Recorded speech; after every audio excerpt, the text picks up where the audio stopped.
This is the cubic polynomial, and the way that we solve this is factoring by grouping.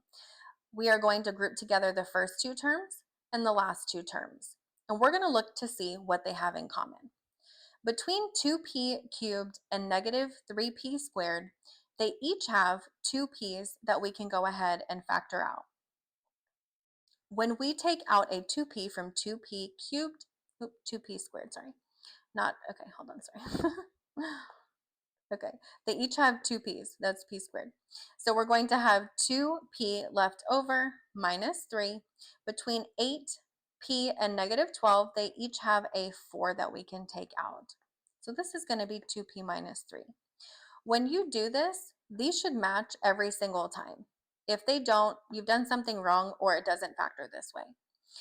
Since we have 2p minus 3 in both of these terms, we can factor it out front and we can write 2p minus 3.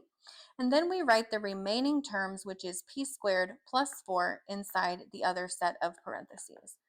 And this is our final answer.